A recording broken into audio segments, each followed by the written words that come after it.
For the kind board, and thank you everybody. Can you hear me? My voice, okay. Thank you. So I'm Marcello Vasta, and my presentation is with my co-author, which is Marcello de Bellis. I work at the Università of Chieti-Pescara, and Alessio Gizzi, you had a speech before, of the campus biomedico, and Anna Pandolfi, which works at the Polytechnic of Milan, and she's been working on this on this model for a long time now. So we all together. So my speech is about the eye, generally speaking, but we will focus mainly on the cornea. The cornea, which is basically provide some refractive power of the eye, so we know that, and also withstand the intraocular pressure. So this is basically for the structural point of view is very important for to know the behavior of the cornea. If we look at the anatomy of the cornea, basically we see that there is a layer structure, and the most important layer for structural function is the stroma. Stroma is organized in a layer, in sheet or lamella, which are a layer or sheet of collagen sheets, basically, embedded in a matrix of elastin and proteoglycans. And if we look at the stroma, the organization, so this look about the organization of the collagen, basically we see that the collagen is preferably organized in orthogonal direction, in the central and lateral position, but all the rest of the position of the collagen sheets are basically randomly oriented. So we will come back to this problem later on. We see some nice pictures of the structure of the cornea. And about the disease, and Francesco before was talking about the keratoconus, we see that some very serious disease is the keratoconus. And keratoconus basically provoke a bulge of the eye, and the reason for this bulge of the eye is a decrease on the stiffness of the cornea, and the reason for this decrease of the stiffness of the cornea is the arrangement of the organization of the sheet of collagen. We see that this on the right we see the sane cornea, while on the left we see the diseased cornea. So we have a loss of arrangement of collagen sheet, and this can provoke basically the bulge of the cornea. There are no many therapy about this, about the transplant of the cornea basically, and some therapeutic cross-link. About the cross-link, we know that there is a loss of cross-link between the lamellae of the collagen. So the question is about the way this organization of the lamellae is ruled. Okay, sorry. If we look at the continuum approach, basically we have the Helmholtz energy can be decoupled in the normal part that we know, and plus we have the one part of the energy which depends on the orientation of the collagen fibers, and the energy, this part of the Helmholtz energy basically depends by the I4 quasi-invariant, which basically is the variation of the length of the collagen fibers. The most used form of the energy for this anisotropy is the exponential one, and which has this expression here, and this goes back to the work by Lanner in 1983, which also put the attention on the distribution of the fibers on the cornea, on the tissue. Okay, if we look at the finite element discretization, there are many papers which deals with the finite element approach. And for the healthy cornea, this kind of modeling is very good. And we see here one paper by Anna Pandolfi back to 2006 about the mean direction of the collagen. So we know the arrangement of the mean value of the collagen. However, if we want to work with continuum approach, basically for keratoconus, basically we fail because the microstructure, the degeneration cannot be rendered with the continuum model. Basically, there are lots of problems in dealing with continuum model for keratoconus. So and the main problem is the unrealistic prediction of stress distribution of the cornea. And so we switched to a truss work, basically a discrete model, and the easiest one is the truss work. So we deal with the unit cell. Basically, the unit cell is made by truss, and in the truss we have the matrix one, the two family of 5 of the collagen here in red and in blue, and also if you look in the green and yellow one, we have the fibril cross-link. So the cross-link is basically is a chemical cross link between the fibers. So in this way we consider the effect of the cross-link by simply truss which connect the fibril, the collagen fibril. And so if we do this, so this is basically the same kind of picture you've seen before. Basically, we can assemble the cornea with this cell, and to evaluate the response of the cornea to IOP, to internal pressure, we disregard the contribution of elastin and proteoglycan matrix and the deformability of behind the tissue. So, and we discretize the load, the internal pressure, at the point loads at the nodes. Okay, if we use this model, basically we can easily see the effect of a uniform internal pressure is a regular forward displacement of all the nodes. So this is quite simple, and regular strain and stress distribution. And if we try to reduce the stiffness of the truss in the region where the keratoconus start, basically we were able also to reproduce the effect of the cross-link, so that the bulge which appear in the cornea with reduction of the stiffness. However, the reduction of the stiffness can be considered or in the collagen or in the cross-link. So basically we have different kind of truss, and each truss is responsible for some behavior. And so basically we have tried different kind of approach to see what happens when we reduce the stiffness of the fibrils and the cross-link. And basically our conclusion are that we can basically reproduce the cross-link, the keratoconus, but the main reduction of the stiffness has to be concerned with the cross-link truss, not with the fibers, the fibrils.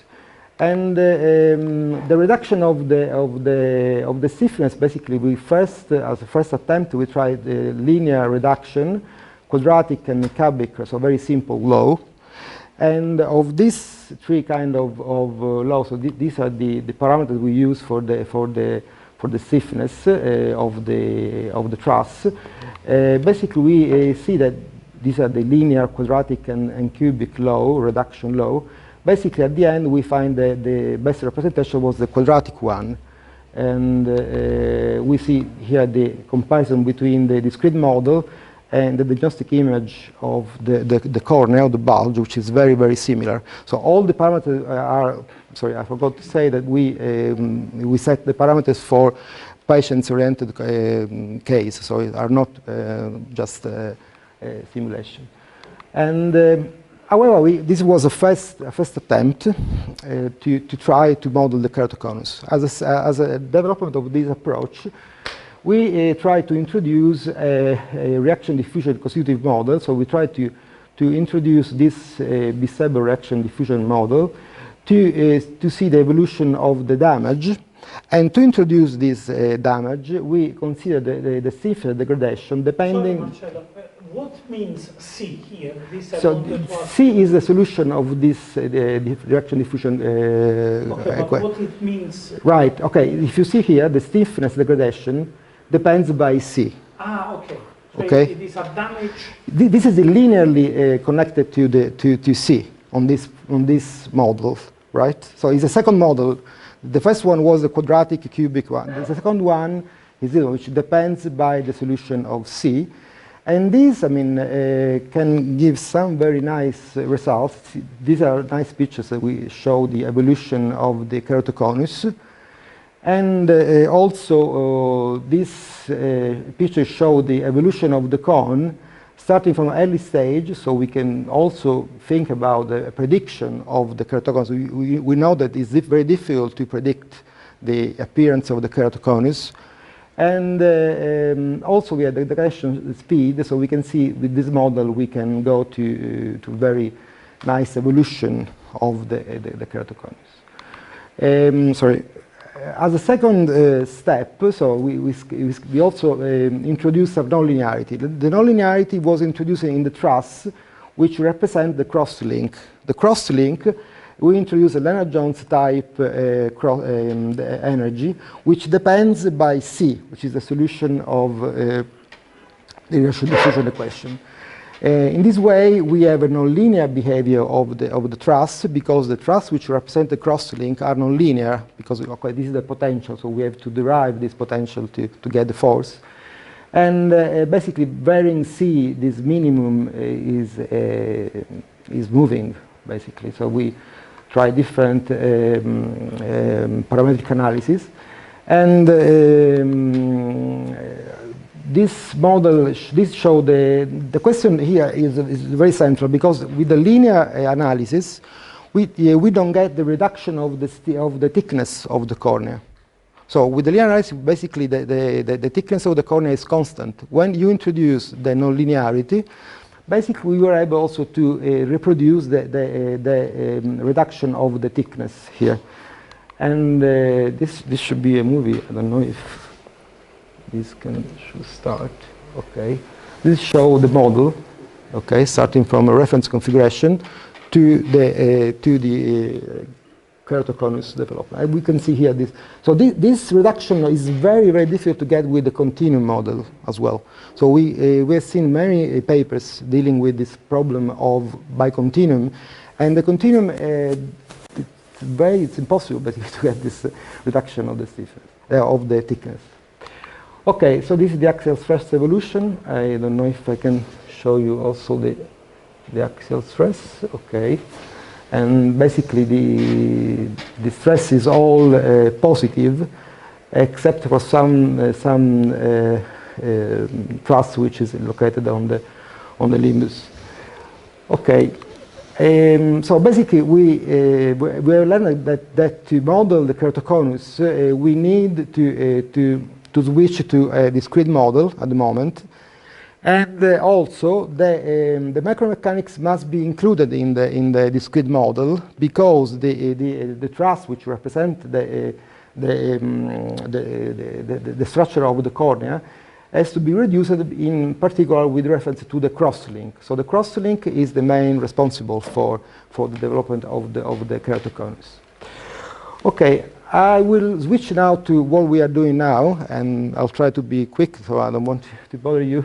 Basically, the second problem we are trying to get is to represent this problem by considering the statistical distribution of the fibers in the cornea. Basically, we know that this direction very much deterministic one, so very much, but in all this part of the cornea, the collagen inclination is not deterministic at all. So we need to switch to a stochastic problem. So we introduce the stochastic finite element model, basically, to take in account the real inclination of the collagen. And to do this, basically, well, I will now show you, we refer to some paper, old paper, which deal with structures with uncertain property. In this case, is the orientation of the truss. And so basically the equilibrium equation depends now by a vector of random parameters, and we consider basically the Taylor expansion of this around the zero value, and so doing we of course, we stop here to don't get any further element, and we were able to write down the equilibrium equation, and to get the average of the response, and also some element you had which give us the information about the covariance matrix of the response. And okay, this show what the problem is. This is a parameter k, which show where we have this problem of the orientation of the cornea. This is the stiffness matrix, which depends by the orientation theta of the single truss, which represent the collagen fibers. And the density which we use is very well known, is the Mises distribution, and this k represents basically the concentration parameter. So depends on this k. Basically, we pass from uniformly distributed density to very peaked distribution. So this is so point by point, basically, we can follow the real orientation of the fibers. And okay, we have some results. So this is the map of the orientation of the truss, the initial one. And I think that okay, well, this is the evaluation of the covariance matrix. And this is the average one. So the average is very, very good at the moment because it represents basically a very similar problem to the real one. And some problem with the covariance, because what we expected that the covariance of the response was more or less representing the initial distribution of the truss, but this is not the case. At the moment, we found that the maximum of the covariance goes back to the hinged, the limbus. So we are still trying not to do some Monte Carlo simulation because it's very expensive. We have thousands and thousands of trusses, so this would be very much complicated to prove.